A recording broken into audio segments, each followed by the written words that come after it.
அல்லாஹ்விடம் உதவி தேடுவது, அல்லாஹ்வுடைய கருணையை நாடுவதாகும் மற்றும் அல்லாஹ்வுடைய கிருபையை பெறுவதாகும். இதில் பலம் வாய்ந்த பிரார்த்தனைகள், ஒரு பலம் வாய்ந்த பிரார்த்தனைக்கும் ஒரு அடியானுக்கும் எந்த ஒரு தெரியுமே இல்லை. அதாவது அல்லாஹ்விற்கும் அந்த அடியானுக்கும் அந்த அடியான் செய்யக்கூடிய பிரார்த்தனைகளுக்கும் எந்த தெரியுமே இல்லை. அதுதான் பலம் வாய்ந்த பிரார்த்தனை. நேரடியாக அந்த அடியானுக்கு அல்லாஹ்விடம் அந்த அடியான் என்ன கேட்கிறானோ அதை அப்படியே கிட்டத்தட்ட ஒரு சில நாட்களில் அல்லது ஒரு சில மணி நேரங்களில் அல்லாஹ் அங்கீகரித்து விட்டால் அந்த மனிதருக்கு அந்த பிரார்த்தனை பலனளிக்கும்.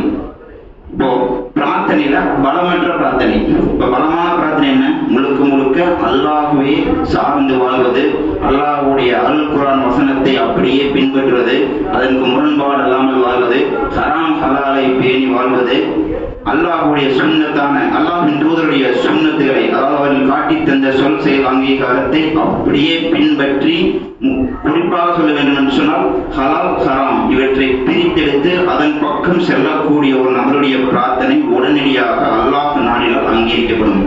இப்போ பலமற்ற பிரார்த்தனை என்னென்று சொன்னால், இப்போ நம்ம ரபீல் அவல் மாதத்தில் இருக்கோம். வருகிற 12ஆம் தேதி மார்க்கத்தில் இல்லாத ஒரு விஷயத்தை யாருமே அல்லாஹ்வின் தூதர் காட்டித்தரவில்லை, சஹாபாக்கள் காட்டித்தரவில்லை, எந்த ஒரு ஆதாரமும் இல்லை, அல்லாஹ்வும் அல் குர்ஆனிலே சொல்லவில்லை நபியோட பிறந்தநாளை கொண்டாடுங்கள் என்று. ஆனால் அதனை சற்று கூட பொருட்படுத்தாமல் ஒரு கூட்டம் இந்த பிறந்த நாளை ஒரு பிரார்த்தனையாக செய்து வருகிறார்கள். நிச்சயமாக அது முற்றிலும் மார்க்கத்திற்கு புறம்பான செய்தி. அது மறுமையில் அவர்கள் நிச்சயமாக அல்லாஹ்விடம் பதில் சொல்ல வேண்டும். அவர்களுடைய பிரார்த்தனை என்ன பிரார்த்தனை செய்யறாங்க? அல்லாஹ்விட்ட கேட்க வேண்டிய நம்ம சமூகம் பிரார்த்தனையில அல்லாஹ்வின் தூதர்கிட்ட கேட்கறாங்க, யா நபியே எங்கள் பாவங்களை மன்னிப்பாயாக, யா நபியே எங்களுக்கு அருள் வளத்தை பொழியாக. நபினார் கொடுக்க முடியுமா? அல்லாஹ்வை தவிர இந்த உலகத்திற்கு அருளை யாராலும் கொடுக்க முடியுமா? எந்த பிரார்த்தனையாவது நபிகள் நாயகம் ஸல்லல்லாஹு அலைஹி வஸல்லம் கொண்டு தந்துடுவாங்களா? தரவே மாட்டாங்க. இந்த கூட்டம் இப்படி ஒரு வித்தத்தான காரியங்களை செய்து கொண்டு நரகத்திற்கு வழிகேட்டிற்கு நரகத்தின் பக்கம் எடுத்துச் செல்லக்கூடிய ஒரு கூட்டமாக இருக்கின்றது. இப்போ பிரார்த்தனை என்பது ஒரு 3 வகை. ஒன்று தொழுகையின் மூலம் செய்யக்கூடிய பிரார்த்தனை, மற்றொன்று திக்ரின் மூலம் செய்யக்கூடிய பிரார்த்தனை, மூன்றாவதாக அந்த தனி நபர் அல்லாஹ்விடம் கையேந்தி செய்யக்கூடிய பிரார்த்தனை. இந்த தொழுகையின் பிரார்த்தனை எல்லாருக்குமே தெரியும். ஒரு மனிதர் தொழுதுட்டு இருக்கும்போது என்ன பிரார்த்தனை செய்வாரு? அல்லாஹ்வுடைய அருள் வசனத்தை அல் குர்ஆன் வசனத்தை ஓதுவாரு, அத்தஹியாத்துல ஓதுவாரு, அல்லாஹ்வின் மீது ஸலவாத் ஓதுவார். இது ஒரு தொழுகையில ஒரு இபாதத்து. இது ஒரு சில பிரார்த்தனைகள் செய்வாங்க தனிப்பட்ட முறையில். அது அல்லாஹ் நாடினால் அங்கீகரித்துக் கொள்வான். திக்ரின் மூலம் ஒரு பிரார்த்தனை நம்ம என்ன பதில் கிடைக்கும்னா மன அமைதி கிடைக்கும். அல்லாஹ்வை புகழ்வதன் மூலம் நமக்கு மன அமைதி பெறுவது மட்டுமல்லாம சுப்ஹானல்லாஹ், அல்ஹம்துலில்லாஹ், அல்லாஹ் அக்பர் இது போன்ற அல்லது அல்லாஹ்வுடைய திருநாமங்கள் 99 திருநாமங்கள் இருக்கு. இது எல்லாமே நம்ம முடிந்து கொண்டு வருவது எல்லாருமே தெரியும். ஒரு மனிதர் தஸ்பீஹ் என்னும்போது நம்ம பார்த்தாலே தெரியும் ஒரு தஸ்பீஹ் என்கிறார். ஆனால் இந்த 3வது சாரம் துவா, அதாவது அல் குர்ஆனிலேயே 7வது அத்தியாயம் 55வது வசனத்துல அல்லாஹ் கூறுகிறான், உங்கள் பிரார்த்தனைகளை ரகசியமாகவும் பகிரங்கமாகவும் கேளுங்க. அதாவது கையேந்தி அல்லாஹ்விட்ட செய்யக்கூடிய பிரார்த்தனை ரகசியமாகவும் பகிரங்கமாகவும் கேளுங்க, யாருக்குமே தெரியக்கூடாது அப்படிங்கிறான். யாருக்குமே தெரியாம பகிரங்கமா கேளுங்க. ரகசியம்னா அதான், யாருக்கும் தெரியாத ஒரு விஷயம் தான் ரகசியம். இப்ப பகிரங்கமா என்ன? ஒரு ஸ்டூடெண்ட் இருக்காரு, ஒரு ஆசிரியர் பாடம் நடத்திட்டு இருக்கும்போது எந்திரிச்சு கேள்வி கேட்கிறாரு, அதுக்கு பேர் பகிரங்கம் கிடையாது. அந்த பகிரங்கம் இல்லை, அது பகிரங்கம் தனி விளக்கம். இந்த அல்லாஹ் எந்த பகிரங்கத்தை சொல்றான்னா, உங்களுக்கு வேண்டியத வெக்கப்படாம கூச்சப்படாம எங்கிட்ட கேளுங்க, நான் தர்றேன், மனமுறையை கேளுங்க, எங்கிட்ட கெஞ்சி கேளுங்க, வேண்டுகோள் செய்யுங்க அப்படின்னு சொல்லிட்டு சொல்றாங்க. அப்போ இந்த ஒரு வசனம் 7வது அத்தியாயம் 55வது வசனம், உங்கள் பிரார்த்தனைகளை ரகசியமாகவும் பகிரங்கமாகவும் கேளுங்க நல்லா சொல்லிட்டான். அப்போ இந்த ஒரு செயல் விளக்கம் நமக்கு எது விளக்கம் அளிக்குதுன்னா, கூட்டு பிரார்த்தனை ஒன்று இஸ்லாத்தில் இல்லை. அல்லாஹ் அருள் குர்ஆன்ல சொல்லிட்டான். 7வது அத்தியாயம் 55வது வசனம், அந்த வசனத்தை ஓதி காமிச்சோம், அதுல சொல்லிட்டான். இப்ப இந்த கூட்டு பிரார்த்தனைக்கு ஆதாரம் கேட்டா அவங்களுக்கு கிடைக்காது. கூட்டு பிரார்த்தனை செய்யக்கூடிய நபர்கள் போய் கூட்டு பிரார்த்தனை நபிகள் நாயகம் ஸல்லல்லாஹு அலைஹி வஸல்லம் செஞ்சிருக்காங்களா, இல்ல அல்லாஹ் எங்க செய்ய சொல்லிருக்கான், ஒரு விளக்கம் தாங்க, அதுக்கு ஒரு ஆதாரம் தாங்க அப்படின்னு கேட்டா அந்த நபர்களால தர முடியாது. ஏன்னா ஆதாரமே இல்லை, இருந்தால்தான் நமக்கு கிடைச்சிருக்குமே. அப்போ அந்த கூட்டம் அதை பொருட்படுத்தாமல் கூட்டு பிரார்த்தனைகள் தினமும் ஈடுபட்டு வருகிறார்கள். அப்போ இதன் மூலம் அது ஒரு வித்தத்தான செய்தி, அல்லாஹ்வின் தூதர் காட்டித்தராத செய்தி, வித்தத்தை. இப்போ அல்லாஹ்வோட வசனத்தை மறுக்கிறாங்க. அல்லாஹ் தெளிவா சொல்லிட்டான், அந்த வசனத்தை மறுக்கிறாங்க. இப்போ இப்போ இவர்களுக்கெல்லாம் கூலி மறுமையில் தான் கிடைக்கும். அப்போ இவற்றின் வேறுபாடுகள் பாருங்க. பிரார்த்தனையின் ஒழுங்குமுறைகள், ஒன்று தூய்மையாக இருக்கணும் அப்படின்னு சொல்றாங்க. தூய்மையாக இருக்கிறது பிரார்த்தனை போது தூய்மையாக இருக்கணும்னு கேட்டோம்னா அவசியம் இல்லை. அதற்கு ஒழிப்பு கடமையாக இருந்தால் மட்டும்தான் அது அவசியம். மற்றபடி ஒரு ஒரு பக்கம் வேலை செஞ்சுட்டு இருக்கோம், அது கூட இருக்கும், நம்மளை தாண்டி அல்லது சேத்துல வேலை செஞ்சுட்டு இருக்கோம், மழை காலம் சேத்துல தான் வேலை, அந்த மாதிரி ஒரு சூழ்நிலையில நம்மளை தாண்டி ஒரு அவசர ஊர்தி போகுது, ஒரு மனிதரை உயிரை காப்பாற்றணும்னு சொல்லிட்டு அதிகாரமா போகுது. அப்ப நம்ம சுத்தம் இல்லைன்னு சொல்லிட்டு அவருக்காக பிரார்த்தனை செய்யாம இருந்துருவோமா? அந்த ஆம்புலன்ஸ்ல செல்லக்கூடிய நபருக்கு பிரார்த்தனை செய்யாம இருந்துருவோமா? அவருக்கு எல்லாம் இந்த ஆன்மாவை நீடோடி வாழ செய்வாயாக, இந்த அவசர ஊர்தியில் செல்லக்கூடிய இந்த ஆன்மாவை வாழ செய்வாயாக, இவற்றுக்கு எல்லா காரியங்களும் லேசாக்க வேணும்னு நம்ம பிரார்த்தனை செய்வோம். ஆம்புலன்ஸ் கிராஸ் ஆகும்போது எல்லாத்துக்கும் ஒரு விஷயம் தோணும், நல்லா என்ன யாராவது அவசரமா எமர்ஜென்சியா போயிட்டு இருக்காங்க, அந்த உயிருக்கு ஒன்றும் ஆகக்கூடாதுன்னு நான் நினைக்கல, அதுவே ஒரு பிரார்த்தனை தான். ஆனா இந்த இமாம்கள் என்ன சொல்றாங்க, தூய்மையா இருக்கணும்னு சொல்லிட்டு அதுக்கு ஒரு வித்தியாசமான காரியங்களை கொண்டு வர்றாங்க. அதுக்கப்புறம் 2 ரகை தொழுது கேட்கலாம் அப்படிங்கிறாங்க. நிச்சயமாக அதுக்கு மார்க்கத்தில் அனுமதி இருக்கு. 2 ரகை தொழுது நம்மளுடைய பிரார்த்தனைகளை கேட்டுக்கொள்ளலாம். 3வதாக அல்லாஹ்வை நம்பிக்கையுடன் கேட்க வேண்டும், மனமுருகி கேட்க வேண்டும். ஆரம்பத்தில் சொன்னது போலதான். இப்ப அது பிரார்த்தனை மூலம் அடையும் பலன்கள் என்ன? பிரார்த்தனை செய்யறோம், இதன் மூலமா என்ன பலன்கள் அடைகிறோம்? அல்லாஹ்வோட அருளை பெறுவது, நமது பாவங்கள் மன்னிக்கப்பட அல்லாஹ்விடம் மன்றாடுவது, உலக தேவை மற்றும் மறுமை தேவைக்காக அல்லாஹ்விடம் கையேந்துவது, மன அமைதியை பெறுவது. இதுதான் இந்த பிரார்த்தனை மூலம் நமக்கு கிடைக்கின்ற பலன்கள். இந்த உலகத்துல 3 சாரார்கள் இருக்கிறாங்க.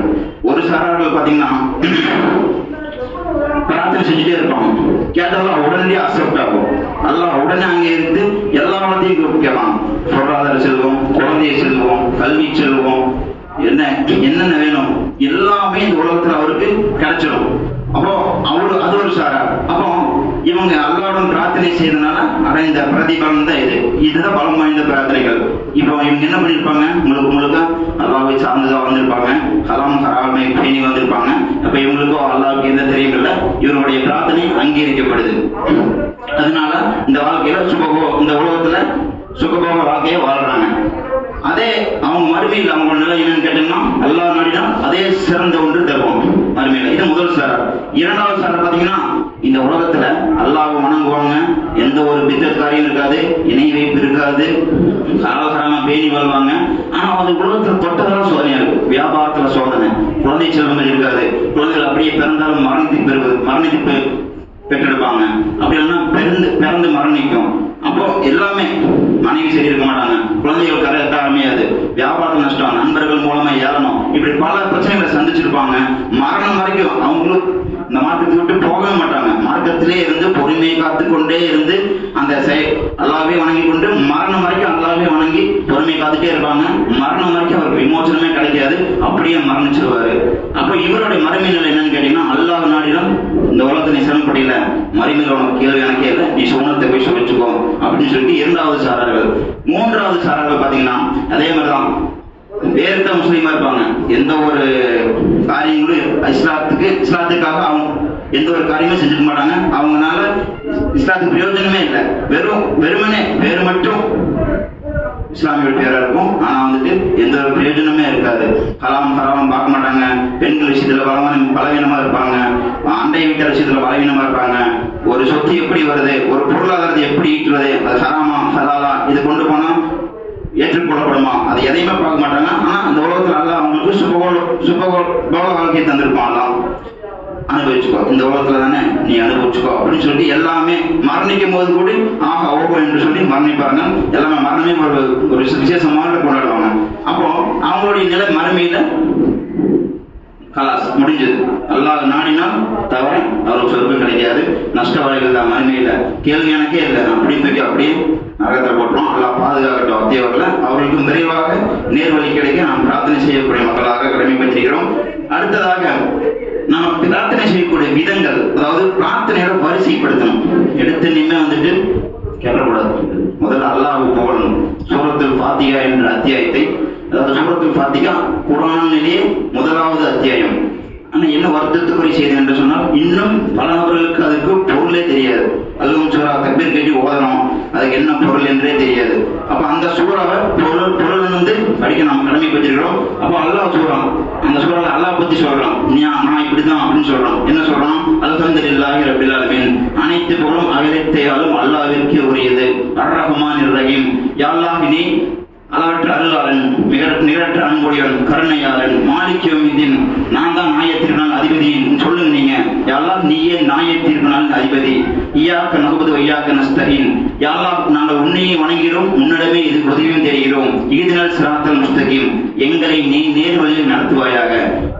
ஸிராத்தல் லதீன அன்அம்த அலைஹிம் கைருல் மக்லூபி அலைஹிம் வலல்லாலீன், யா அல்லாஹ் எத்தகையோருக்கு நீ அருள் புரிந்தாயோ அத்தகைய வழியில நீ என்னை செலுத்து, எங்களை நெறி தவறியோர் வழியில் ஆக்கி விடாத. யார் நெறி தவறியவர்கள்? இந்த கிறிஸ்தவர்கள் நெறி தவறியோர். ஈசா அலைஹிஸ்ஸலாம் அல்லாஹ்வுடைய தூதர் என்று ஏற்றுக்கொள்வாங்க.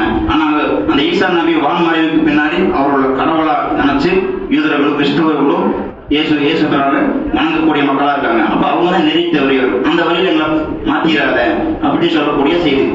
இரண்டாவதாக சூரத்துல் ஃபாத்திஹாக்கு அப்புறம் கையெழுந்ததுக்கு அப்புறம் சூரத்துல் ஃபாத்திஹாக்கு அப்புறம் ஸலவாத் ஓதணும். வெள்ளிக்கிழமை நாள்ல நம்ம தினமும் ஓதக்கூடிய அல்லாஹும்ம ஸல்லி அலா என்று தொடங்கக்கூடிய ஸலவாத், அந்த ஸலவாத்தை ஓத வேண்டும்.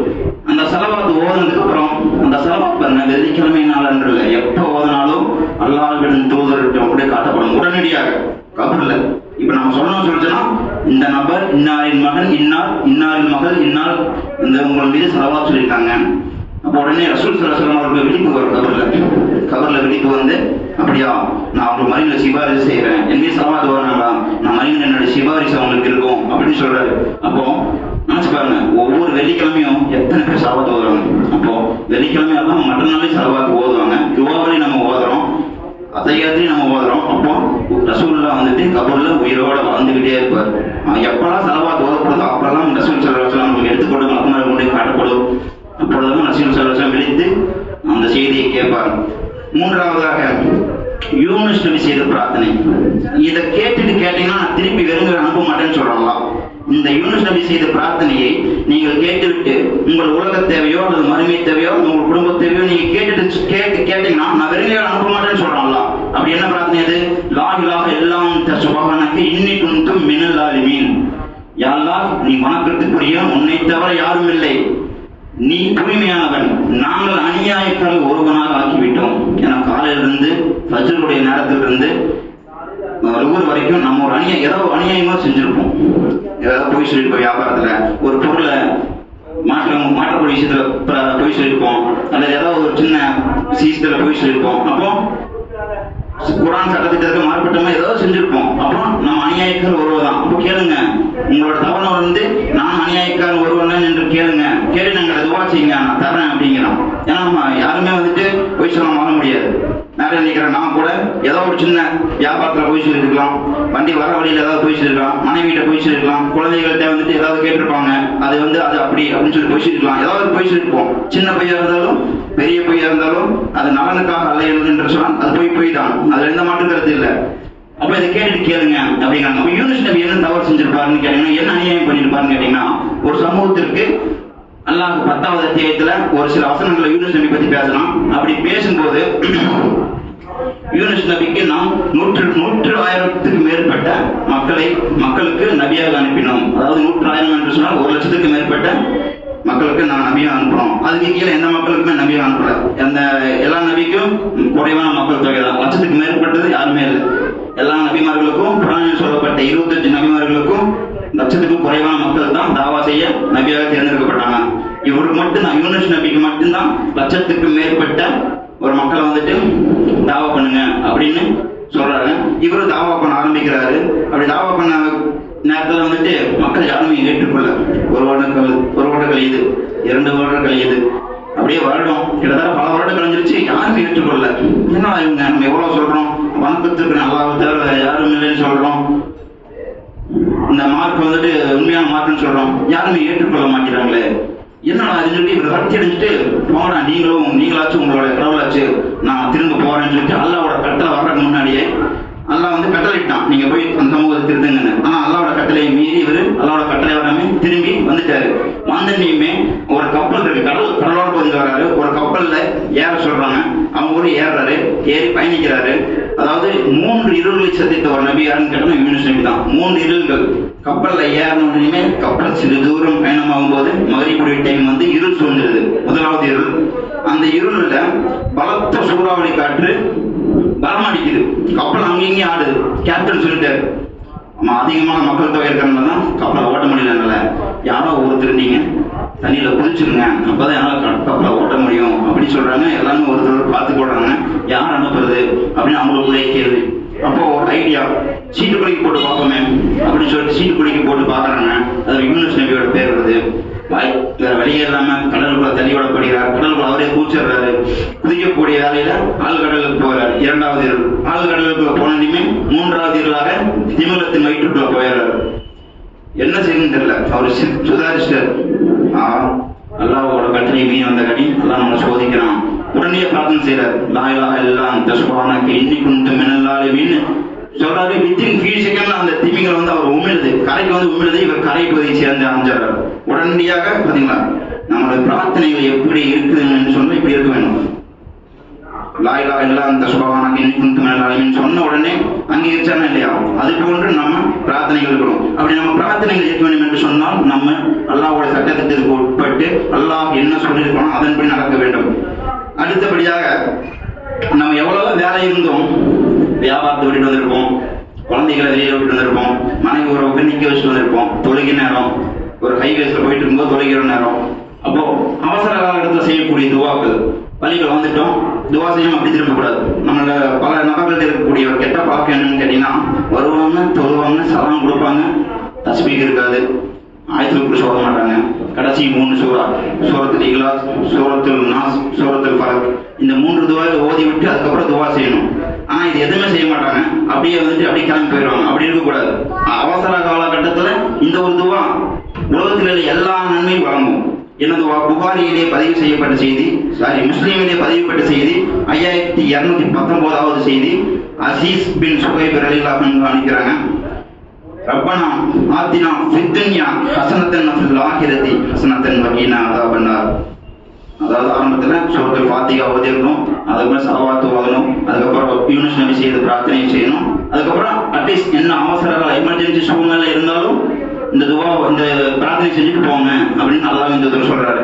அப்போ இதுக்கு என்ன பொருள் கேட்டீங்கன்னா, யா அல்லாஹ் யா ரப்பே இவ்வுலகிலும் எங்களுக்கு நன்மை வழங்குவாயாக, ஃபித் துன்யா ஹஸனத்தன், ஹஸனத்தன் என்றால் நன்மை, ஆத்தினா இவ்வுலகிலும் எங்களுக்கு நன்மை வழங்குவாயாக, வஃபில் ஆகிரத்தி ஆகிரத்தி ஹஸனத்தன் வகீனா அஸாபன்னார் மறுமையிலும் நன்மை வழங்குவாயாக, மேலும் எங்களை நரக வேதனையிலிருந்து பாதுகாப்பாயாக. அப்போ பாருங்க, இந்த ஒரு துவா எல்லாத்தையுமே உள்ளடக்கிடுச்சு.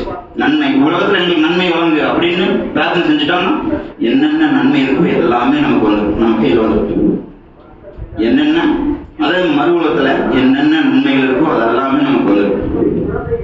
அப்போ மேலும் எங்களை நரக நெருப்பிலிருந்து பாதுகாப்பு. ஏன்னா நம்பிக்கை அல்லாஹ் இந்த சொல்லியிருக்காங்க, நீங்க ஒரு நாளைக்கு நரக நெருப்பிலிருந்து பாதுகாப்பு பல முறை கேளுங்க அப்படின்னு சொல்லிட்டு இருக்காங்க. ஏன்னா நரகத்தோட நெருப்பு அவ்வளவு கொடூரமானது.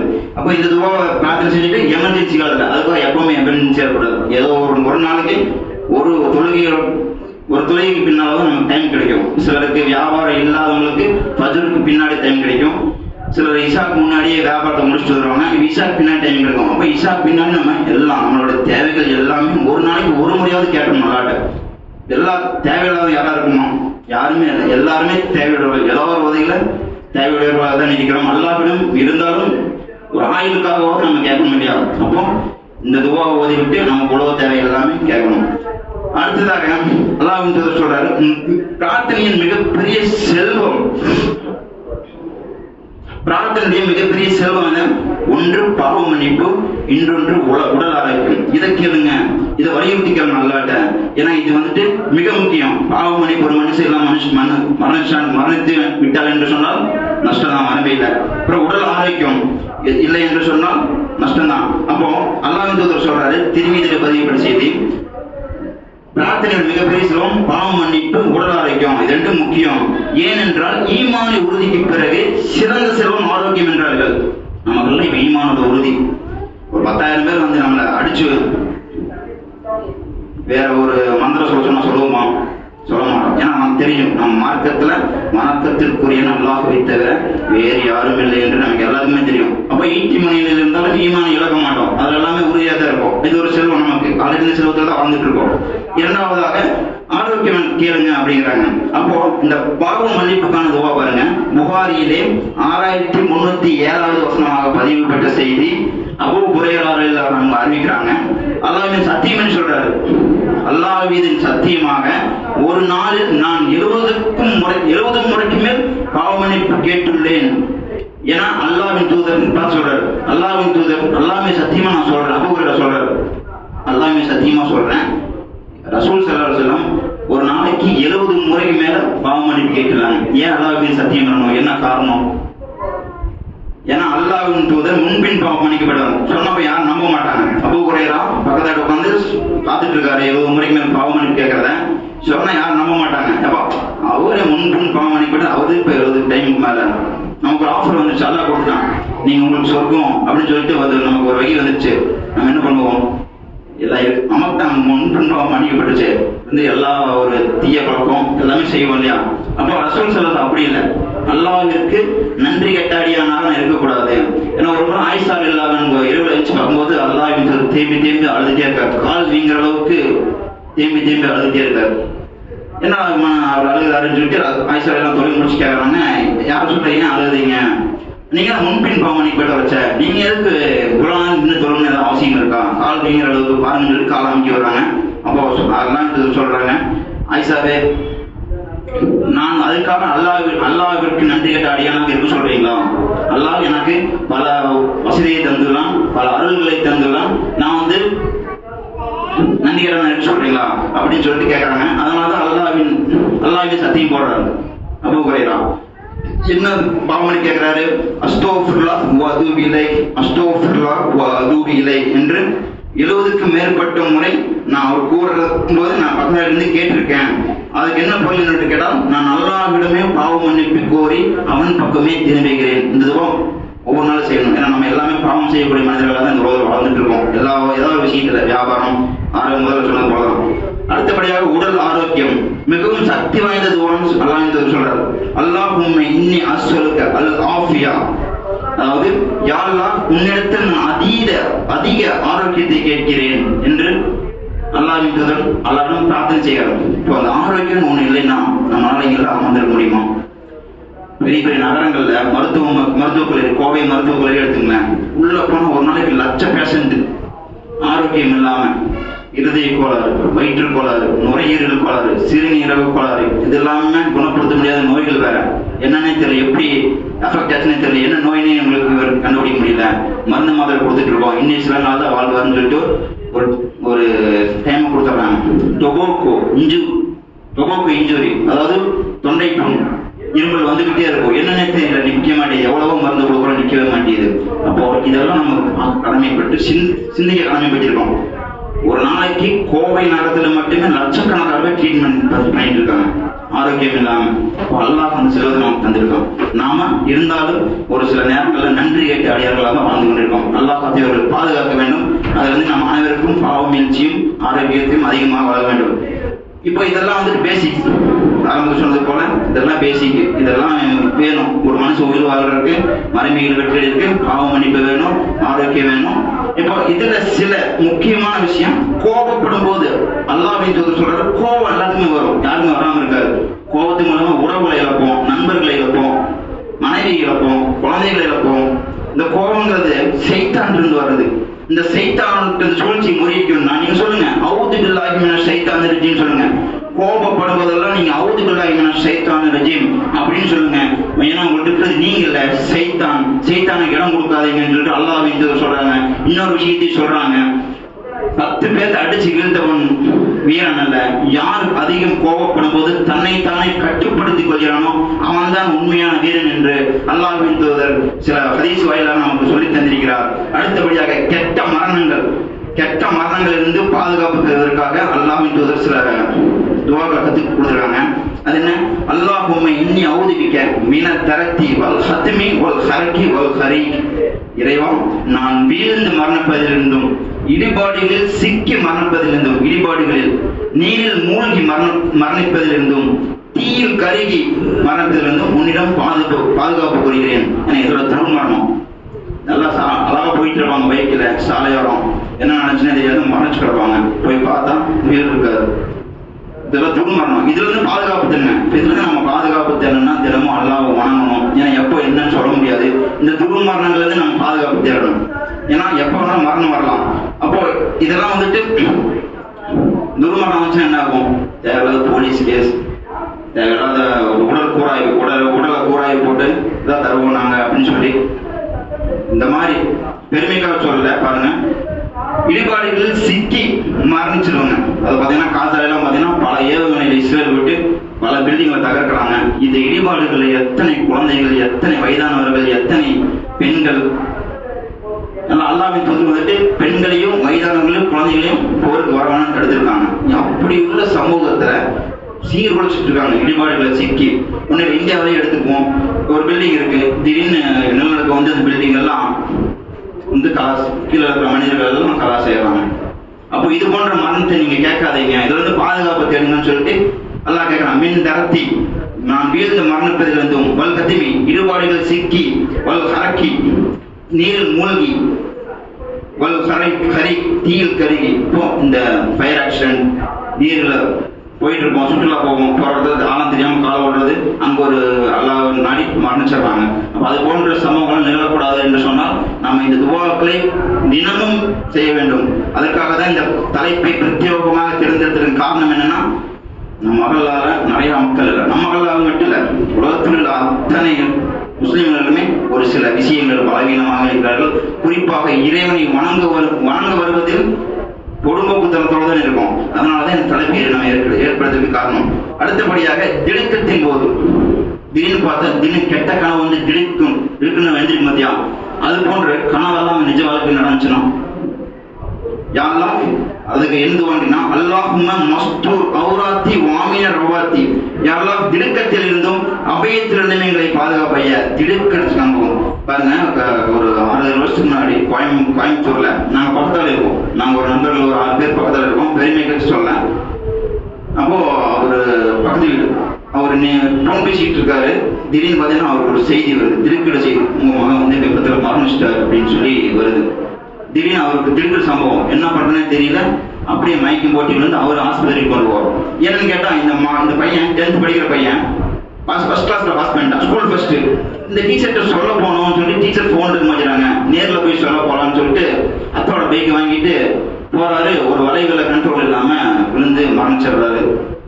அப்போ இவர் உலகத்திலேயே ஒரு மிக கொடூரமான விஷயம் என்னன்னா, பெத்த தாய் தந்தையும் கண் முன்னாடியே மகள்கள் குழந்தைகள் மரணிப்பதுதான். அப்போ அது போன்ற ஒரு செய்தி நமக்கு நடக்கக்கூடாது என்று இருந்தால் அல்லாஹ்வை தேடி வந்து நாம் பிரார்த்தனை செய்ய கடமைப்பட்டிருக்கிறோம் சகோதரர்களே. அல்லாஹ் திடுக்கத்தில் இருந்தும் அபயத்திலிருந்தும் எங்களை பாதுகாப்பை. இதெல்லாம் திடுக்கிடக்கூடிய செய்தி, அபயத்துல செய்தி. குழந்தைகள் மட்டும் இல்ல, நண்பர்கள் மரணிக்கலாம், நம்முடைய உறவினர்கள் மரணிக்கலாம், பெற்றோர்கள் இது போன்ற மரணிக்கலாம், மனைவிமார்கள் கணவன்மார்கள் இது போன்ற மரணிக்கலாம். அப்ப இதுல இல்ல, நாம தான் செய்யலாம். நம்ம மனைவிக்கு செய்யலாம் துவா, நம்ம குழந்தைகளுக்கு செய்யலாம், எல்லாத்துக்கும் செய்ய துவா செய்ய கடமைப்பட்டிருக்கிறோம். அப்போ அது போன்ற சூழல் வந்து நம்ம பாதுகாப்பு பெறணும். அடுத்தபடியாக கோழைத்தனம், கஞ்சத்தனம், சோம்பல், இயலாமை, வயது மூப்பிலிருந்து பாதுகாப்பு பெறுவதற்காக ஒரு சில துவாக்கள் அல்லாஹ் கட்டு தந்திருக்காரு. புகாரிலே பதிவு செய்யப்பட்ட செய்தி, அல்லாஹும்ம இன்னி அஊதுபிக்க மினல் அஜ்ஸி வல் கஸலி வல் ஜுப்னி வல் ஹரமி. யா அல்லாஹ், இயலாமை, அன்னி அஊதுபிக்க எங்களை பாதுகாப்பாயாக, மினல் அஜ்ஸி இயலாமை, வல் கஸலி சோம்பல், வல் ஜுப்னி கஞ்சத்தனம், வல் ஹரமி வயது மூப்பிலிருந்து. ஏன்னா இயலாமைங்கிறது எல்லாத்துக்குமே இருக்கு. காலையில ஃபஜ்ருக்கு அலாரம் வைப்போம், எந்திரிக்க முடியாது, அது இயலாமை. அதுல இருந்து பாதுகாப்பு. உதாரணத்துக்கு ஒரு சில விஷயங்கள் முடிச்சிடுறேன். இயலாமை அது ஒரு சின்ன உதாரணம் தான். ஃபஜ்ர் தொலைக்கு அலாரம் வைப்போம், ஒரு 5 மணிக்கு வைப்போம், அலாரத்தை ஆஃப் பண்ணிட்டு உடம்பு பக்கத்துல தூங்கிடுவோம். சோம்பல் அதே செய்தியை எடுத்துக்கலாம் எக்ஸாம்பிளா. சோம்பல் காரணமாக தான் நம்ம எங்கேயுமே ஒரு குறிப்பிட்ட நேரத்துக்கு போய் சேர முடியல. வியாபாரத்துல இயலாமை, வியாபாரத்துல சோம்பேறித்தனம், மழை வருது, வெயில் அடிக்குது, அடிக்குது, இவ்வளோ வெயில் அடிக்குது, இதுல சோம்பேறித்தனம், அதுல சோம்பேறித்தனம், இதுல இயலாமை, கஞ்சத்தனம். நம்மள்ட்ட பணம் இருக்கும், இது செலவழிச்சா நமக்கு வேற செலவுக்கு காசு இருக்காது அப்படின்னு சொல்லிட்டு கஞ்சத்தனம்ங்கிறது பொருளாதார ரீதியாக மட்டும் இல்லை, உள்ளத்தால சிலர் கஞ்சத்தனம் பண்ணுவாங்க. ஒரு சில விஷயங்கள் நடந்துச்சுன்னா நம்ம ஒரு சில நண்பர்கள் நம்ம முன்னாடி போயிட்டோம்னா அவங்களை பார்த்து பொறாமைப்பட போற கஞ்சத்தனம், அது போன்ற கஞ்சத்தனம். அப்புறம் இறுதியாக வயது மூப்பில் ஏற்படக்கூடிய தீங்கிலிருந்து பாதுகாப்பாக ரொம்ப முக்கியம். அத்தா வாப்பா அம்மா வந்துட்டு மகளுக்கு திருமணம் சபையில எல்லாம் வச்சு பேசி திருமணம் பண்ணி வச்சிருப்பாங்க. ஆனா ஒரு 60 வயசானதையுமே கவர்மெண்ட்டே அவங்க ஒதுக்கிடும். நீ வந்து வேலைக்கு லாய்க்கு இல்லை, நீ பென்ஷன் வாங்கிட்டு வீட்டுல உட்காரு, 60 வயசு ஆச்சா நீ பென்ஷன் வாங்கி, நீ இன்னைக்கு அப்புறம் மறந்துடுவ, வேலை உன்னால செய்ய முடியாது, உனக்கு உடல் வலிமை இல்லை சொல்லி கவர்மெண்ட்டே ஒதுக்கிடும். அப்படி இருந்த மனிதர் வீட்டில் இருக்கும்போது மகன்களும் மருமகளும் அல்லது மருமகனும் மகளும் அவங்கள ஒதுக்க ஆரம்பிப்பாங்க. அப்படி ஒதுக்கக்கூடாது. அந்த போன்ற அவங்க மறந்துடுவாங்க.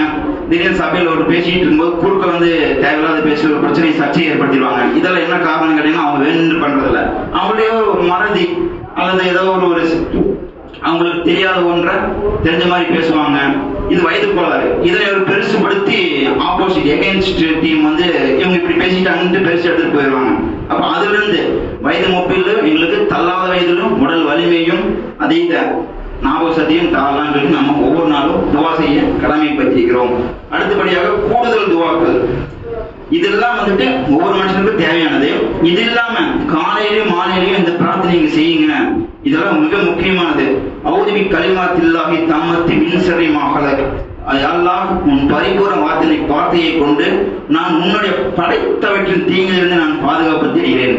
இந்த உலகத்துல குழந்தைகளை பார்த்தீங்கன்னா மகரின் நேரம் வெளியே போகாது அப்படின்னு சொல்லுவாங்க. ஒரு கட்டிகள் சொல்லுவாங்க, பேய் அடிச்சிடும், பிசாசு அடிச்சிடும். இஸ்லாத்துல பேய் பிசாசுன்றே அதுக்கு என்ன காரணம்னா, இந்த மகரிபுடைய நேரத்துல விஷ ஜந்துக்கள் எல்லாம் வெளியே வரும். பாம்பு, தேல், பூரான் தன் கூட்டை நோக்கி போகும், அல்லது கூட்டிலிருந்து இறையை தேட வெளியே வரும். இது போன்ற சூழ்நிலை. அதாவது காலையிலையும் மாலையிலையும் அந்த கருப்பு நூல் வெள்ளை நூலாகும் போது ஒரு வெளிச்சம் வந்ததுங்களா, அந்த டைம்ல அது வெளியே வரும். அப்போ அந்த பிரார்த்தனை இப்படி செய்யுங்க, இதுல இருந்து பாதுகாப்பு பெறலாம் அப்படின்னு சொல்லிட்டு அல்லாஹ் சொல்றார். அடுத்தபடியாக இப்னு அப்பாஸ் ரலியல்லாஹு அன்ஹு அறிவிக்கிறார்கள், புகாரியிலேயே 3371வது வசனமாக பதியப்பட்ட செய்தி. இந்த துவா ஓதுங்க, அவுது கலிமாத்தில்லாஹி தாமத்தி மின் குல்லி ஷைத்தானின் மஹம்மத் வ மின் குல்லி ஐனின் லாமத். யா அல்லாஹ், உன் முழுமையான வார்த்தையை கொண்டு குணமளிக்கும் சொற்களை கொண்டு ஒவ்வொரு சைத்தானிடமிருந்தும் அல்லது நச்சு விஷமுள்ள ஜந்துக்களிலிருந்தும் தீய எண்ணத்துடன் தீண்டும் பொறாமை கண்ணிலிருந்தும் யாரெல்லாம் நான் உன்னிடம் பாதுகாப்பு தெரிகிறேன்.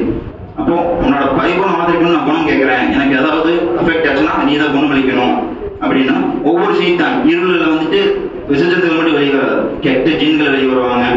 அல்லாஹ் மலக்குமார்கள் ரூபத்தில் பல விஷயங்கள் வெளியே வரும். அப்ப அதுல இருந்து நீங்க பாதுகாப்பு தேவைன்னு சொன்னா இதை ஓதுங்க. நஞ்சு விஷமுள்ள ஜந்துக்கள் முதல் சொன்ன போது பாம்பு, தேல், பூரான் போன்ற விஷ ஜந்துக்கள் தீங்கி விட்டு பிரார்த்தனை செய்யுங்க. அடுத்தபடியாக தீய எண்ணத்துடன் தீண்டும் பொறாமை கண்ணிலிருந்து உங்களை பாதுகாப்பு தேடிக்கொள்ளுங்க அப்படின்னு சொல்றாங்க. பொறாமை கண்ணுன்னா ஒரு மனிதன் சக நண்பன் அவனுக்கு உயரமான இடத்துக்கு போயிட்டாலோ அல்லது அண்டை விட்டார் உயரமான இடத்துக்கு போயிட்டாலோ நமக்குள்ள ஒரு பொருளாப்பு ஏற்படும். இவங்க அதெல்லாம் இருக்கக்கூடாது. அது இஸ்லாம் வந்து முழுக்க தடுக்குது. அப்படி நம்மளுக்கு அது பாதிக்கும்னு நம்ம ஃபீல் பண்ண சொல்லிச்சுன்னா இந்த துவாவில் ஓத சொல்றாங்க. அடுத்தபடியாக ஒரு சஹாபி வராரு, யாருக்கு சொல்றாங்க, எனக்கு கண் திருஷ்டி பட்ட மாதிரி இருக்கு, எனக்கு ஓதி பாருங்க அப்படிங்கிறாங்க. அல்லாஹ்வுக்கு ஓதி பார்க்கறாங்க. ஓதி பார்க்கறது யாருக்கு கடமை? குர்ஆன் வசனம் தெரியாதவங்களும் ஓதி பார்க்கலாம், அல்லது தெரிஞ்சவங்க அதை மனம் செஞ்சு தானே ஓதிக்கலாம். முஸ்லீம்லேயே 4402வது வசனமாக பதிவு செய்தி ஆயிஷா ரலியல்லாஹு அன்ஹா அறிவிக்கிறாங்க. இந்த துவா ஓதி ஊதுறாங்க சஹாபாவுக்கு. பிஸ்மில்லாஹ் யுஃப்ரீக உம்மன்னி குல்லி தாயின் யஸ்பீக வமின் ஷர்ரி ஹாசிதி இதா ஹஸத வஸர்ரி குல்லி தி ஐனின். இது மட்டும் இல்லாம சூரத்துல் ஃபலக் இதுவும் வந்துட்டு இந்த ஓதி பார்க்கறதுக்கு அப்புறம் இறங்கின சூறா தான் அது அறிஞர்கள் சொல்றாங்க, இந்த சஹாபாக்கள் சொல்றாங்க. இந்த ஓதி பார்க்கறதுக்கு அப்புறம் தான் அல்லாஹ் வந்து இந்த சூறாவை ஊதி கொள்ளுங்கன்னு சொல்லிட்டு இந்த சூறாவையும் சூரத்துல் நாஸ் குல்லவுது பிரபின் நாஸ் மலிக்கின் நாஸ் அதோட பொருள் எடுத்து பார்த்தீங்கன்னா தெரியும். மனிதர்களின் தீங்கை விட்டும், பொறாமைகளின் தீங்கை விட்டும், ஜின்களின் தீங்கை விட்டும், கெட்ட சைத்தானின் தீங்கை விட்டும், இது போன்ற ஒரு வசனம் தான் அது இருக்கும். அப்போ அல்லாஹ் அதுக்கு முன்னாடி இந்த வசனத்துக்கு இந்த துவாவை கற்றுட்டு தான் இருக்காங்க. யா அல்லாஹ் உன் பெயரை ஓதி பார்க்கிறேன், பிஸ்மில்லாஹ் யுஃப்ரீக, யா அல்லாஹ் உன் உன் பெயரால் ஓதி பார்க்கிறேன். வமின் புள்ளி தாயின் அஸ்வீக, அவன் உங்களுக்கு குணமளிப்பான். அனைத்து நோயிலிருந்தும் அனைத்து நோயிலிருந்தும் சுகமளிப்பான்.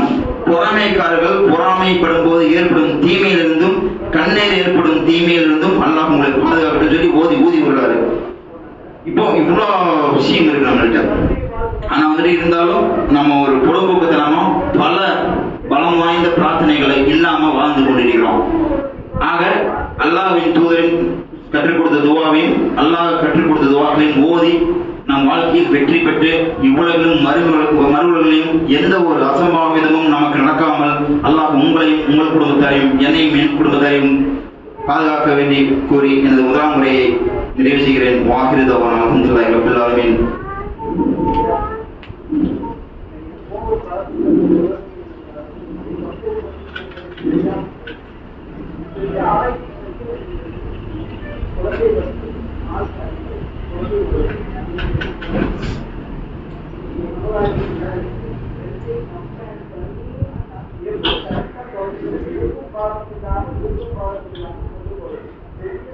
அல்ஹம்துலில்லாஹி ரப்பில் ஆலமீன்.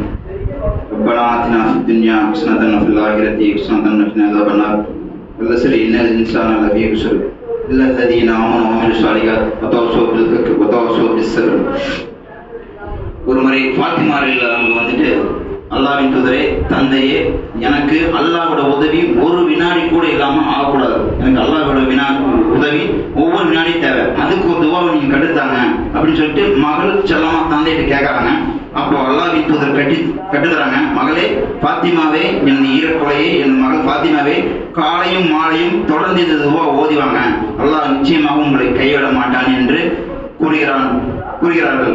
என் துவா, யா ஹய்யு யா கையும், உயிரோடு இருப்பவனே, நிலையாக இருப்பவனே, பிரஹ்மதிக, உன்னுடைய கருணையை கொண்டு நான் உதவி தருகிறேன். அஸ்தகூஸ், உதவி தருகிறேன். அல்லாஹும்ம அஸ்ஸிக்லி ஷஹ்னி, யா அல்லாஹ் என்னுடைய அனைத்து காரியங்களையும் சீராக்கி வைப்பாயாக. குல்லா வலா தக்கில்னி, ஒவ்வொரு வலா தக்கில்னி இலா நஃப்ஸி தர்ஃபத் ஐன். தர்ஃபத் ஐன் என்று சொன்னால் கண் சிமிட்டக்கூடிய நேரம், அதாவது ஒரு வினாடி அப்படின்னு சொல்றது தர்ஃபத் ஐன் சொல்லி சொல்றாங்க. பதிவு செய்யப்பட்ட செய்தி 3 நூல்ல பதிவு செய்யப்பட்டிருக்காங்க. அபூ தாவூத் அறிவிக்கிறாரு, திர்மிதி அறிவிக்கிறாரு, நசாயி அறிவிக்கிறாரு. பலமான செய்தி.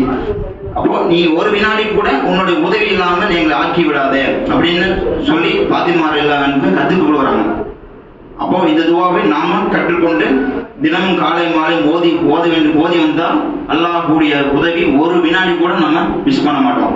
அப்போ இறுதியாக இப்னு அப்பாஸ் ரலியல்லாஹு இப்னு அவுஃப் ரஹ்மத்துல்லாஹி இப்னு அவுஃப் அவங்க கேட்கறாங்க, ஆயிஷாவே அல்லாஹ்வுடைய மரணத்துக்கு பிறகு, அல்லாஹ்வின் தூதருடைய மரணத்துக்கு பிறகு அப்துல் ரஹ்மான் இப்னு அவுஃப் கேட்கறாங்க, ஆயிஷாவே அல்லாஹ்வின் தூதர் 20 நின்று வழங்குவாங்கல்ல, அப்போ வந்து என்ன சொல்லி தொழில் ஆரம்பிப்பாங்க அப்படின்னு ஆயிஷா ரலியல்லாஹு அந்த அப்துல் ரஹ்மான் இப்னு அவுஃப் கேட்கறாங்க.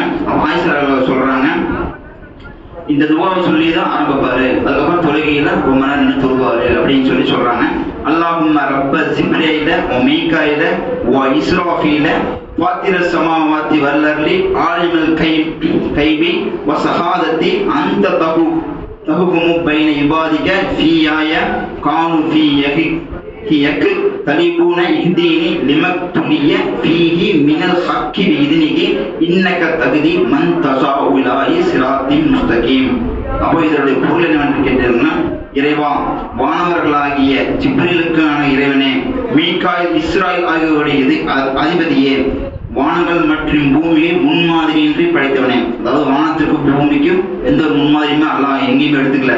ஒரு பொருள் நம்ம இந்த நோட்டை தயாரிக்கணும், இந்த போனை தயாரிக்கணும், இதுக்கு முன்மாதிரி இருந்திருக்கும். இதுக்கு முன்மாதிரி என்ன? Landline phone.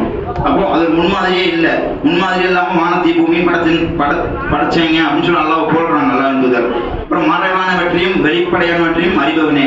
வெளிப்படையானவற்றை நம்ம எல்லாம் அறிஞ்சிருவோம். மறைவானம் என்ன? ஜின்னு, மலக்குகள், இது எல்லாத்தையும் யார் அறிவான்? அல்லாஹ் மட்டும்தான் அறிவான். நீ உன் அடியார்களிடம் அவர்கள் கொண்டிருந்த கருத்து வேறுபாடுகள் குறித்து மறுமையில் தீர்ப்பு வழங்குவாய். அதாவது ஒரு சில கருத்து வேறுபாடுகள் இருக்கும். நம்மள ஒரு முஸ்லீம் ஒரு அணியில பயணிச்சாலும் நமக்குள்ள ஒரு சில கருத்து வேறுபாடுகள் இருக்கும். மாற்று கருத்து கொள்ளப்பட்டாலும் சத்திய மார்க்கத்திலே உன் தயவால் என்னை நிலைத்திருக்க செய்வாங்க. எங்களுக்குள்ள பல மாற்று கருத்து இருக்கும். ஆனா எங்களை ஒரே அணியில இஸ்லாம் என்ற மார்க்கத்துல நீங்க எங்களை பிரவேசிக்க செய்வாயாக அப்படின்னு சொல்லி சொல்றாங்க. நீ நாடியவர்களை நேரான வழியில் நீயே செலுத்துகிறார், நீ நானேன்னா எங்க எல்லாத்தையும் நீயே நேரான வழியில் செலுத்துவேன் அப்படின்னு சொல்லிட்டு இந்த துவாவை சொல்லிதான் சொல்றாங்க. முஸ்லீம்ல 1847 செய்த பதிவு செய்து ஆயிஷா எல்லாரும் அன்பு அறிவிக்கிறாங்க. அவங்க கணிதக்குள்ளேயே மார்க்கு, அதாவது இது வந்து தலைப்புக்கு அப்பாற்பட்ட செய்தி. ஒரு சில கருத்துகள் வந்திருக்கு. என்ன கருத்துகள்னு கேட்டீங்கன்னா, இந்த பெண்கள் பயண நிகழ்ச்சி ஆண்கள் பயண நிகழ்ச்சி நம்ம வாரம் நம்ம ஜமாத்து மூலியமாவோ ஒரு மாதத்துக்கு ஒரு வாரமோ அல்லது எப்போ இந்த தாய் கால் ஷீட் கொடுக்குறாங்களோ அப்போ வந்துட்டு ஒரு மிகப்பெரிய தாய்க்குள்ள வச்சு நம்ம வந்து இங்க பிரத்யோகமா பண்ணிட்டு இருக்கோம். இது ஒரு சின்ன மாற்று கருத்து என்ன வருதுன்னா, அந்நிய தாய்கிட்ட வந்து எப்படி நாங்கள் எங்க பெண்களை அனுப்புறது அப்படின்னு ஒரு சில கேள்வி. அது 3 உதாரணம் சொன்னாங்க. அந்த தாய் வந்துட்டு பெண்களை பார்க்கணும்னு வரல, அவரு மார்க்கத்தை சொல்லணும்னு வர்றாரு, அவருக்கு ஒரு நன்மை. இந்த பெண்களும் இந்த தாயை பார்க்கணும் அப்படின்னு சொல்லி வரல, அவங்க மார்க்கத்தை கற்றுக்கொள்ள வர்றாங்க. இப்ப இது ஒரு ஜிகாது தான், மன அடிப்படையில ஒரு ஜிகாது என்று சொன்னால் போர்ப்படி தூக்கி கொண்டு ஊர் ஊராக சென்று உபதேசம் செய்வது ஒரு ஜிகாது அல்ல. ஜிகாது என்பது மனதுடன் ஒரு விஷயம் நமக்கு தரம் பலரும் தெரியும், இருந்தாலும் அதை போராடி அதை பக்கம் ஹலாலின் பக்கம் செல்றதுதான் ஜிகாது. அப்போ அந்த தாயை அங்கிருந்து ஊர்ல இருந்து வர்றதுக்கு காரணம் என்ன? மார்க்கத்தை சொல்லணும், நமக்கு நன்மை வரணும், அவங்களுக்கு நன்மை ஆகணும். அதே மாதிரி பெண்கள் ஆண்கள் எதுக்காக வரணும்? மார்க்கத்தை கற்றுக்கொண்டு நாம் அதன்படி செயல்பட வேண்டும். இதுல என்ன மாற்றுக்கிறது இருக்கு? ஒண்ணு மாற்றுக்கிறது இல்லை. ஒரு சில 3 உதாரணம் சொல்றாங்க. நபிகள் நாயகம் ஸல்லல்லாஹு அலைஹி வஸல்லம் அவர்கள் பெருநாள் திரள் தொழுகைக்கு அப்புறம் மக்கள் நோக்கி போறாரு. குறிப்பா பெண்கள் நோக்கி போய் பெண்களை அதிக தானம் தர்மம் செய்யுங்கன்னு சொல்லிட்டு கான்டாக்ட் ஃபேஸ் டு ஃபேஸ் தான் சொல்றாரு. இப்ப அவர் எதுக்காக போனாரு அப்படின்னு நமக்கு தேவையா? அவருக்கு மார்க்கத்தை சொல்றதுக்காக போயிருக்காரு, பெண்கள்கிட்ட சொல்லிட்டாரு, வந்துட்டாரு. அப்போ 2வது செய்தி, அபூ ஹுரைரா அவர்கள் வந்துட்டு அல்லாஹ்வின் தூதர் மரணத்துக்கு பிறகு ஆயிஷா இல்லாத வீடு கடன் சொல்றாங்க. அப்போ ஆயிஷா கூப்பிடுறாங்க, அபூ ஹுரைராவே வாங்குவீங்க, அல்லாஹ்வின் தூதரோட நான் தான் அதிக நாள் வாழ்ந்திருக்கேன், அவரு கூட அதிகமா உண்டிருக்கேன், அவர் கூட உடுத்திருக்கேன், அவர் கூட உறங்கியிருக்கேன். ஆனா என்னை விட நீங்க எப்படி அதிகமான ஹதீஸ்களை கற்று தந்தீங்க? ஏன்னா அபூ ஹுரைரா 5000க்கு மேற்பட்ட ஹதீஸ்களை மனப்பாடம் பண்ணிச்சிருந்தாரு. ஆயிஷா எல்லாம் அதிகமாக இருந்தாங்க, வாழ்ந்தாங்க. ஆனா வெறும் 1000க்கு மேற்பட்ட ஹதீஸ்களை தெரிஞ்சு வச்சிருந்தாங்க. அப்போ அபூ ஹுரைரா பார்த்து அவங்க வந்து கேட்டாங்க. அப்ப அவங்க நோக்கம் என்ன? எனக்கு ஹதீஸ் கற்றுக் கொடுங்க, நான் அதிகமா கற்றுக்கொள்ளணும் அப்படின்னு சொல்லி கேட்டிருக்காங்க. இதுல என்ன தவறு இருக்கு? அப்போ இந்த ஒரு விஷயம் அன்னை பெண்களை பார்க்க கூடாதுன்னா அப்பவே தடுத்திருப்பாங்களா அல்லாஹ்வின் தூதர்? அப்பவே சஹாபாக்கள் தடுத்திருப்பாங்களா? ஏன் தடுக்கல? இது ஒரு மாற்றுக்கிறதுக்கான காரணமே கிடையாது. அப்புறம் 3வதாக இப்ப ராச சொன்னோம், அப்துல் ரஹ்மான் இப்னு அவுஃப் ஆயிஷா வந்து பேசினாங்க, மார்க்கப்பட்டவன் வாழ்வதற்கு எனக்கு துவா செய்யுங்க அப்படின்னு சொல்லி. அப்போ இதெல்லாமே ஃபேஸ் டு ஃபேஸ் தான். நம்ம எண்ணத்தை பொறுத்து தான் செயல்கள் அமையும். நம்ம என்ன எண்ணத்துக்காக வரணும், அந்த எண்ணத்துக்கு கூலியும் வெற்றியும் கிடைக்கும்.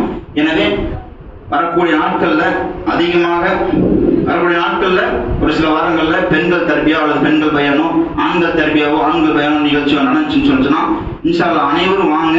குறிப்பாக உங்கள் வீட்டு பெண்களை அனுப்புவீங்க. ஒரு 200 குடும்பம் இருக்கு, குடும்பத்துக்கு 2 பெண்மணிகள் போட்டாலும் 400 பேர் ஆச்சு. ஆனா இங்க 40 பேர் தான் உட்காந்துருக்கோம். ஒரு 100 பேர் கழிச்சிருங்க. ஏதோ உடல்நிலை சரியில்லை, வேலைக்கு சென்றுட்டாங்க, கணவன் இல்லை, அவங்க வேலைக்கு போனாதான் உணவு. ஏன்னா மற்ற பெண்கள் அனைத்துமா வீட்டுல நோய் நொடியோடையும் வேலைக்கு போயுமே இருக்கும். பெண்கள் ஒரு ஏற்பாடு பண்றதுன்னு சொன்னா அதுக்கு நமக்கு வந்துட்டு ஒரு ரெஸ்பான்ஸே இல்லை. ஒரு 30 பேர் 40 பேர் இதுக்கு உணவு ஏற்பாடு, தேநீர் ஏற்பாடு எல்லாம் பண்ணி வச்சு எல்லாமே வேஸ்ட் ஆகுது. வரக்கூடிய காலகட்டத்தில் ஆண்களுக்கும் அதை சொல்லிக்கணும். தர்பியா என்று சொன்னால் கூட்டமாக வாங்க, கால சூழ்நிலை காரணம் சொல்லாதீங்க. காரணம் சொல்லியிருந்தா அதுக்கு தகுந்த மாற்று ஏற்பாடு ஜமாத் பண்ணும். ஆகவே மார்க்க அடிப்படையில் வாழ்ந்து மரணிக்கக்கூடிய நன்மக்களாக அல்லாஹ் நம் அனைவரும் ஆக்கி அருள் புரிவேன் என்று கூறி எனது ஜும்மா உரையை நிறைவு செய்கிறேன். வாஹிர் தவான் அல்ஹம்துலில்லாஹி ரப்பில் ஆலமீன். அஸ்ஸலாமு அலைக்கும் வரஹ்மத்துல்லாஹி வபரகாத்துஹு.